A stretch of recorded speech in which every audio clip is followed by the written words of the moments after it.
Line coach Larry Knight. Questions for Coach Knight? I guess how's camp kind of progressed with your unit where you have a lot of younger guys and experience? They're working hard and basically executing all the techniques, scheme, everything we're asking.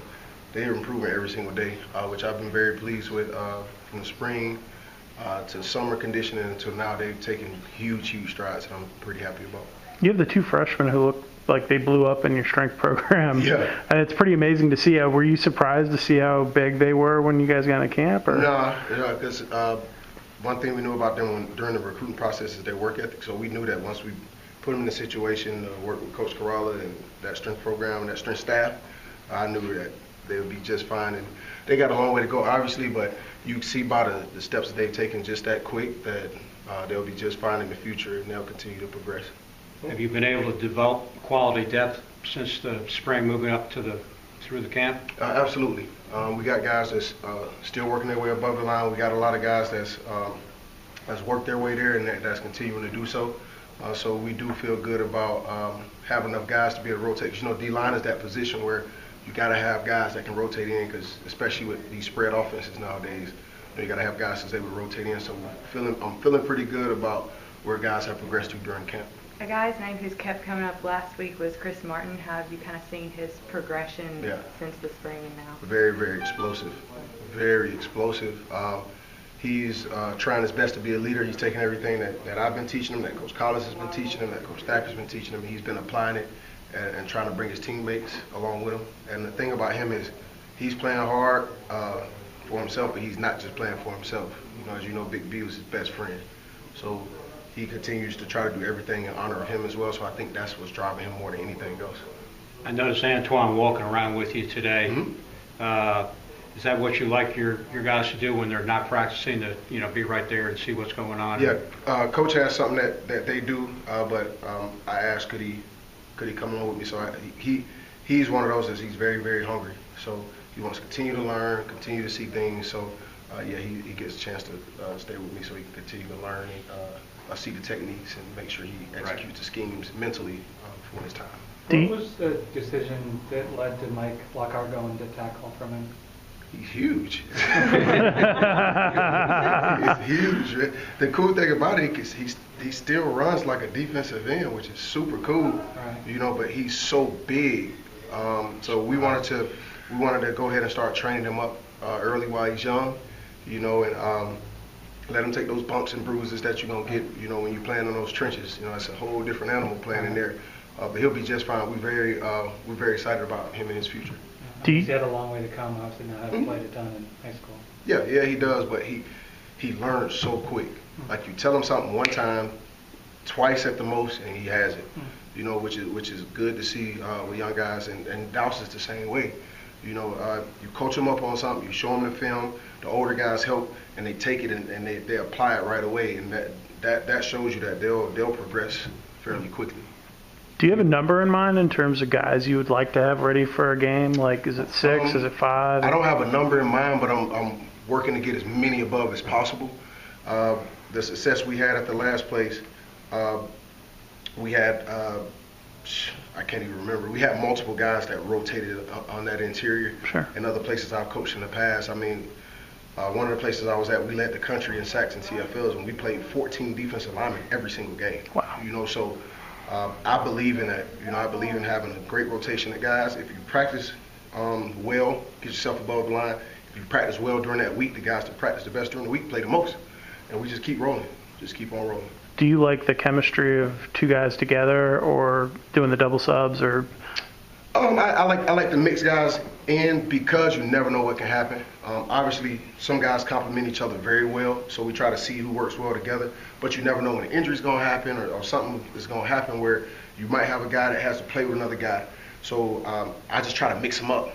I mix and match, put them all in there together, put this guy with that guy for communication purposes, for whatever reasons it may be. I always try to make sure I put different guys together. Do you feel that Jahazel's a keeper at defensive tackle? Absolutely. Absolutely, but he's going to help us in multiple ways. He's going to help us on that side. He's going to help us on the other side of the ball. He has a great attitude. I love everything about him. He's a great person, a great football player.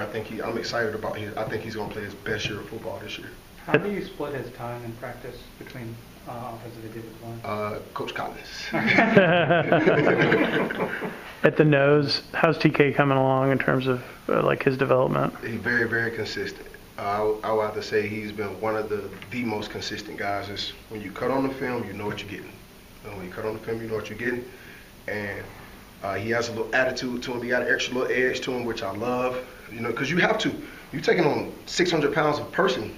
You know, a lot of times, a lot of plays. So you got to have a different mindset. And I like that about him. I like his approach to every single day. And like I said, when I cut that film on, I know what I'm gonna see out of TK every single day.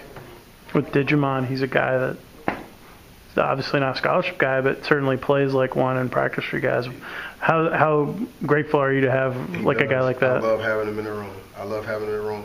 And shout out to, he's from the CSRA, so he's from you know, from my hometown area, you know, and he plays with that toughness.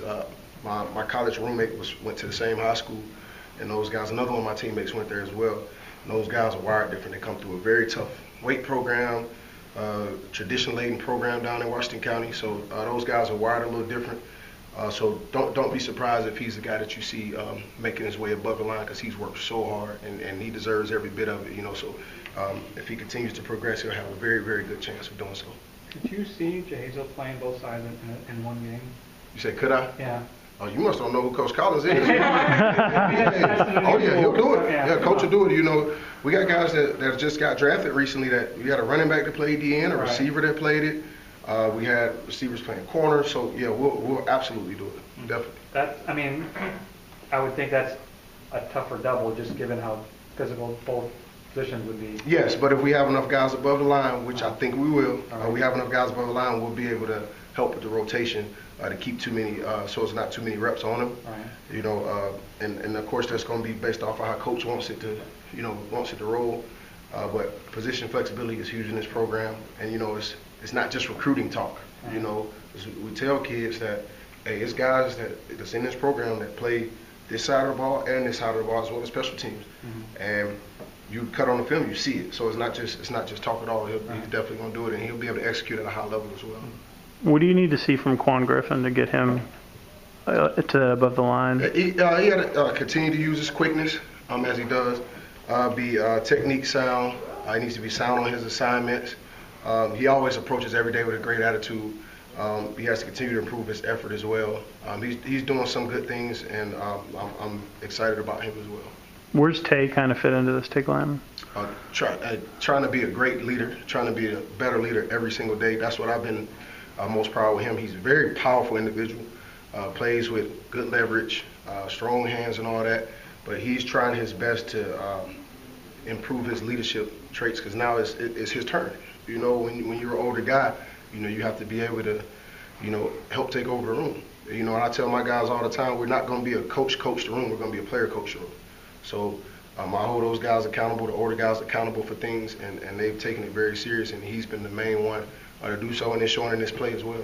Who are some other guys who kind of lead this room? Who are the guys in the room, would you say? You said it's leading the room? Yeah. They're trying to do it together, but I put a lot on the older guys, mm-hmm. You know, so I put a lot on Tay G.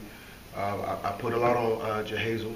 You know, Chris just automatically has it, you know, so he's a little more vocal, you know, and even Twan is so important to Twan. I don't think there's nobody on this team that the success of this team and his unit and his position group is more important to them than him. Like everything he does is so important to him, you know, and you can see it in everything that he does. So it's a lot of guys that's trying to do that. So we're just trying to train them all up, and you know, the more guys that can lead and spread the message and the effort that we're looking for, the better.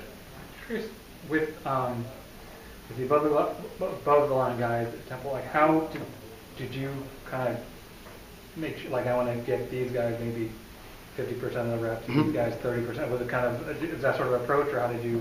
So it was based off of practice. So it could be a guy that had a good week of practice one week and played a lot, and he didn't practice well the next week. You don't feel as comfortable putting them in there, like, hey, this is how you perform this week. So it causes that particular person to be limited. You know, if they all practice well, you just put it on a nice little rotation based on the flow of the game, how long a series may be going, what type of packages you may be used, especially with what type of offenses and things may be ran by that particular team that you're playing against. So it's a lot of varying factors that go into it. But again, those guys that are above the line, they play. And the amount that you play is based on how you perform during that week of practice. Do you like to be on the field during the game?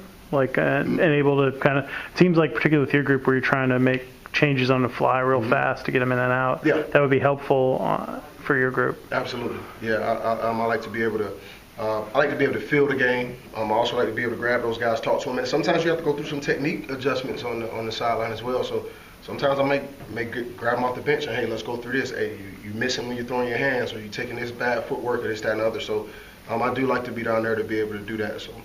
And one more for Coach.